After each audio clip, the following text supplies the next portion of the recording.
Hello friends, જય શ્રી કૃષ્ણ. મારા કિચનમાં તમારું સ્વાગત છે. આજે આપણે બનાવીશું દાણેદાર મોહનથાળ. જો તમારી કીતે મોહનથાળ દાણેદાર ના બનતો હોય અથવા ચાસણી બરાબર નથી બનતી, તો આજે હું પરફેક્ટ માપની એવી ટિપ્સ શેર કરીશ કે પહેલી વાર બનાવતા હશો ને તો પણ સરસ દાણેદાર બનશે. અને જો તમને ચાસણી પણ બનાવતા ના આવડતી હોય તો પણ પહેલી વારમાં જ પરફેક્ટ ચાસણી પણ થશે. તો બજાર કરતા સારો ચોખ્ખો ઘરે આપણે બનાવીશું, અને એ પણ પૂરી શુદ્ધતા સાથે. તો ચલો રેસીપી શરૂ કરીએ. રેસીપી સ્ટાર્ટ કરીએ પહેલાં જો તમને મારી રેસીપી ગમતી હોય ને હજુ સુધી ચેનલને સબસ્ક્રાઈબ ના કરી હોય તો પ્લીઝ સબસ્ક્રાઈબ કરજો અને બાજુમાં આપેલ બેલ આઇકન પ્રેસ કરજો, એટલે નવી નવી રેસીપીના નોટિફિકેશન મળતા રહે.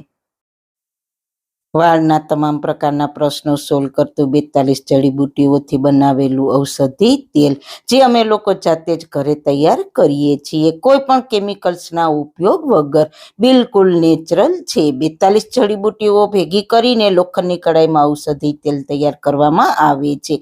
જો તમારે ખરીદવું હોય તો તેના ઓર્ડર અમે લઈએ છીએ. ઓર્ડર કન્ફર્મ કરવા માટે વોટ્સએપ નંબર સ્ક્રીન પર જોઈ શકો છો. જો તમારે આ તેલનો પૂરો વિડીયો જોવો હોય તો તમને આ ચેનલ પર મળી જશે, અને ડિસ્ક્રિપ્શન બોક્સમાં લિંક પણ મૂકેલી છે. સૌથી પહેલા દાણેદાર મોહનથાળ બનાવવા માટે આપણે સામગ્રીનું માપ જોઈ લઈએ. તો અહીંયા મેં વજનમાં 250 ગ્રામ જેટલો ચણાનો લોટ લીધો છે. સાથે તેટલા જ પ્રમાણમાં મેં 250 ગ્રામ ઘી લીધું છે, અને વજનમાં 200 ગ્રામ ખાંડ લીધી છે. જેને એકદમ સહેલું માપ 250 ગ્રામ ચણાના લોટની સામે 250 ગ્રામ ઘી લીધું છે. લોટ અને ઘીનું માપ એકદમ પરફેક્ટ છે. જો આપણે ઘીનું માપ આ રીતે લઈશું તો મોહનથાળ એકદમ સોફ્ટ તૈયાર થશે. સાથે આપણે 250 ગ્રામ લોટની સામે 200 ગ્રામ ખાંડ લીધી છે. ખાંડનું માપ તમે તમારા ટેસ્ટ પ્રમાણે પ્લસ માઇનસ કરી શકો છો. હવે લોટને ધાબો દેવા માટે એક વાસણમાં ટ્રાન્સફર કરી લઈએ. અને હવે ઘી અને દૂધ સાથે એક મિક્સર બનાવવાનું છે. તો તેના માટે 1/4 કપ અને વજનમાં જોઈએ તો 50 ગ્રામ જેટલું ઘી લીધું છે. તો 250 ગ્રામ ઘીમાંથી મેં 50 ગ્રામ ઘી મેં ધાબો દેવા માટે ઉપયોગમાં લીધું છે. ઘી ગરમ થાય એટલે તેટલા જ પ્રમાણમાં, એટલે કે 1/4 કપ અને વજનમાં જોઈએ તો 50 ગ્રામ દૂધ એડ કરી દઈએ, અને બંને વસ્તુને એકદમ સારી રીતના ગરમ કરી લઈએ. આપણું મિક્સર ગરમ થઈ ગયું છે તો ગેસની ફ્લેમ બંધ કરી દઈએ, અને ગરમ ગરમ મિક્સરને ચણાના લોટમાં એડ કરી દઈએ. શરૂઆતમાં મિક્સર ગરમ છે એટલે ચમચીની મદદથી અને પછી હાથની મદદથી આ રીતના તેને લોટના દરેક કણમાં ધાબો દઈ દઈએ. મોહનથાળ બનાવતી વખતે દૂધ અને ઘીને ગરમ કરીને ધાબો દેવાથી તેનાથી એકદમ સરસ મોહનથાળ દાણેદાર અને બાઇન્ડિંગ સાથે તૈયાર થાય છે. ધાબો દેવાની પ્રોસેસ મોહનથાળ બનાવતી વખતે સૌથી ઇમ્પોર્ટન્ટ છે. તો સારી રીતના ધાબો દેવાઈ ગયો છે. હવે લોટને આ રીતના સેન્ટરમાં ભેગો કરીને હાથેથી દબાવી દઈએ, અને પછી તેને ઢાંકીને 30 મિનિટનો રેસ્ટ આપીશું. 30 મિનિટ થઈ ગઈ છે અને લોટને જોઈએ તો તમે જોઈ શકો છો લોટમાં એકદમ સરસ કણી તૈયાર થઈ છે. તો હવે તેને એક સરખો કરવા માટે તેને આપણે બાજરો ચારવાના ચારણાથી ચાળી લઈએ.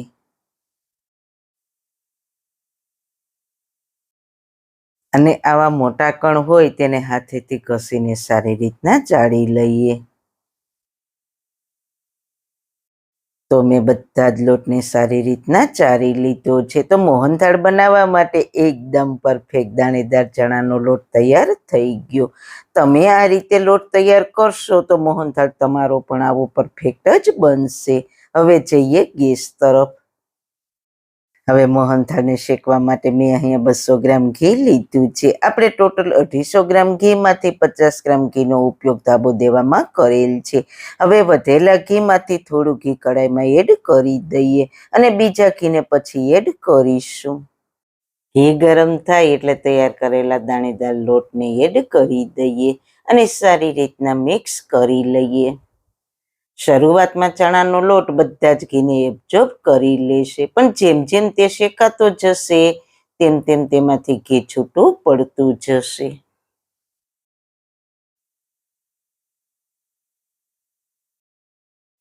તો લોટને મેં 4 મિનિટ જેવું શેક્યો છે. તમે જોઈ શકો છો લોટમાંથી ઘી છૂટું પડવા લાગ્યું છે. તો આ સ્ટેજ પર આપણે વધેલા ઘીમાંથી થોડું ઘી એડ કરીશું, બાકીનું પછી એડ કરીશું ને સારી રીતના મિક્સ કરી દઈએ.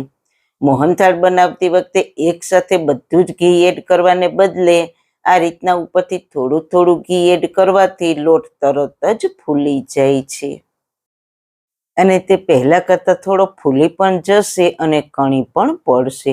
હજુ આપણે લોટને એટલો શેકીશું કે જ્યાં સુધી તેનો કલર બદલાઈને લાલ થઈ જાય ત્યાં સુધી. લોટને શેકતી વખતે ગેસની ફ્લેમ ધીમી જ રાખવાની છે.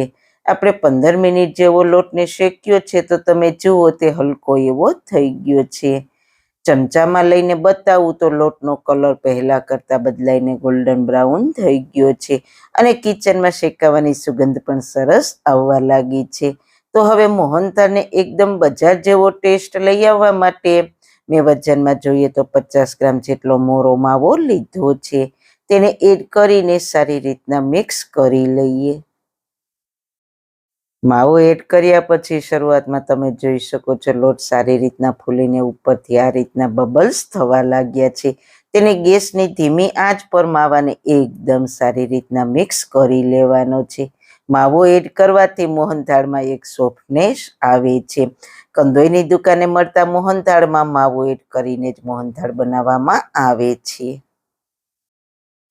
પણ જો તમારી પાસે માવો ના હોય તો તેની જગ્યાએ 1/4 કપ જેટલી દૂધની ફ્રેશ મલાઈ પણ એડ કરી શકો છો. અને જો મલાઈ કે માવો બંનેમાંથી કંઈ પણ એડ ના કરવું હોય અથવા ઘરમાં અવેલેબલ ના હોય તો તેની જગ્યાએ 1/4 કપ દૂધ એડ કરી દેજો.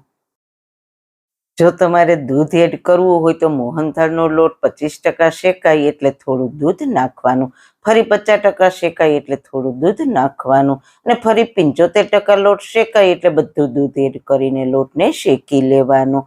એટલે લોટ દૂધને એબ્ઝોર્બ કરીને તેમાં સરસ માવા જેવું ટેક્સચર આવી જશે. તો આપણો માવો લોટમાં સારી રીતના મિક્સ થઈ ગયો છે અને લોટનું ટેક્સચર એકદમ દાણેદાર તૈયાર થઈ ગયું છે, જે મોહનથાળ બનાવવા માટે પરફેક્ટ છે. હજુ કઢાઈ ગરમ છે એટલે હજુ થોડો લોટ શેકાશે. હવે મિક્સરને ગેસ પરથી ઉતારીને 3 થી 4 મિનિટ હલાવી લઈએ. આપણી કઢાઈ ગરમ હોવાથી મિક્સરને આમને આમ જ રહેવા દઈશું તો તે નીચેથી બળી જશે. આટલો લોટ શેકાતા મારે લગભગ 30 થી 35 મિનિટ જેવો સમય થયો છે. મારે 250 ગ્રામ લોટ છે એટલે ઓછો સમય લાગ્યો છે. જો તમારે વધારે ક્વોન્ટિટીમાં મોહનથાળ બનાવવો તો વધારે સમય લાગશે અને મોહનથાળના લોટને આ રીતના ધીમી આંચ પર શેકો તો તેનો સ્વાદ અને સુગંધ સરસ આવશે. આપણું મિક્સર થોડું ઠંડુ થઈ ગયું છે. હવે ચાસણી બનાવી લઈએ. તો તેના માટે કઢાઈમાં 200 ગ્રામ ખાંડ એડ કરીશું. કપથી માપીએ તો 1 કપ છે. ખાંડથી અડધું એટલે મેં અહીંયા અડધો કપ જેટલું પાણી લીધું છે. તેને એડ કરીને ખાંડને પાણીમાં સારી રીતના ઓગાળી લઈએ. ખાંડ ઓગાળતી વખતે ગેસની ફ્લેમ મીડિયમ ટુ લો રાખવાની છે. જો આપણે ગેસની ફ્લેમ હાઈ રાખીશું તો બધું જ પાણી બળી જશે અને ખાંડ બરાબર નહીં ઓગળે. લગભગ 4 મિનિટ જેવું થયું છે. ખાંડ સારી રીતના ઓગળી ગઈ છે અને પહેલા કરતાં ચાસણી થોડી ઘટ પણ થઈ ગઈ છે. તો હવે આમાંથી આપણે 1 ઘાટ અત્યારની ચાસણી લેવાની છે, કારણ કે અત્યારે ભેજવાળું વાતાવરણ છે એટલા માટે થોડી ઘટ ચાસણી બનાવવી જોશે. હવે ચાસણી ચેક કરીએ આંગળી અને અંગૂઠાની મદદથી. તો તમે જોઈ શકો છો આ રીતના એક ઘાટ ઉતાર થાય છે. ચાસણી ચેક કરતી વખતે ગેસની ફ્લેમ સ્લો કે બંધ જ કરી દેવાની, નહીંતર તમારી ચાસણી વધારે કડક થઈ જશે. જો આ સમયે જો થોડો પણ ચાસણીનો તાર તૂટી જતો હોય તો ચાસણીને થોડી વાર વધારે કૂક કરી લેજો. હવે ગેસની ફ્લેમ બંધ કરી દઈએ અને ગેસની ફ્લેમ બંધ કરીને ચાસણીને ચલાવતા રહીને ઠંડી કરી લઈએ. 2 મિનિટ જેવું થઈ ગયું છે અને ચાસણી પહેલા કરતા સહેજ એવી ઠંડી થઈ ગઈ છે. બસ આવી ઠંડી કરવાની છે. હવે તેને લઈને લોટના મિક્સરમાં એડ કરી દઈએ ને સારી રીતના મિક્સ કરી દઈએ.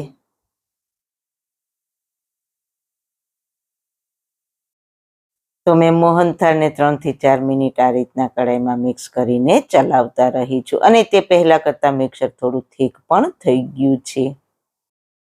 હવે મોહનથાળને ફ્લેવરફુલ બનાવવા માટે થોડો ઇલાયચી પાવડર એડ કરીને સારી રીતના મિક્સ કરી લઈએ. સારી રીતના મિક્સ થઈને મિક્સર પહેલા કરતાં થોડું થીક પણ થઈ ગયું છે.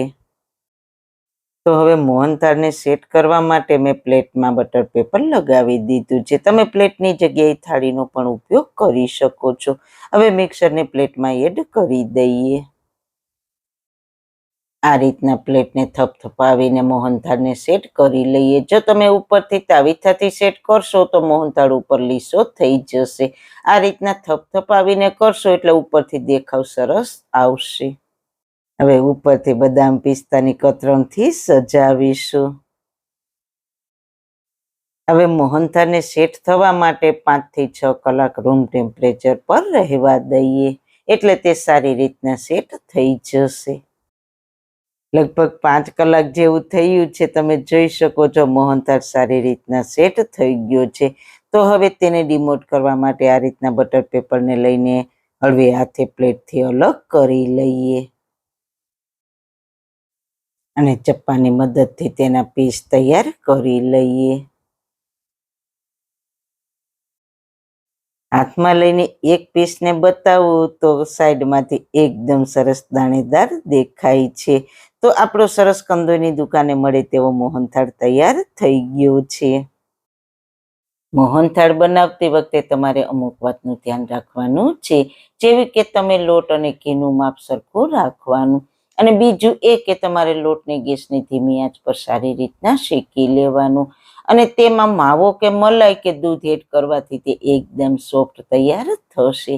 સાથે ચાસણી બનાવતી વખતે એક ઘાટા તારની ચાસણી લેવાની છે. બસ આ અમુક વાતનું ધ્યાન રાખશો એટલે તમે પહેલી વાર મોહનથાળ બનાવશો તો પણ પરફેક્ટ અને પૂરી શુદ્ધતા સાથે તૈયાર થશે. અને હા, જો તમારી ચાસણી વધારે કડક થઈ ગઈ હોય તો તેમાં અડધી ચમચી જેટલું પાણી છાંટશો એટલે પરફેક્ટ થઈ જશે. હવે તૈયાર થયેલા મોહનથાળને તોડીને બતાવું તો છે ને એકદમ દાણેદાર, જોઈને જ ખાવાનું મન થઈ જાય તેવો અને સોફ્ટ પણ એવો જ બન્યો છે. તો જરૂર એકવાર આવતા તહેવાર પર ટ્રાય કરજો. સારું ખાઓ, ખુશ રહો. આવી સરસ રેસીપી જોવા માટે તમારો ખૂબ ખૂબ આભાર.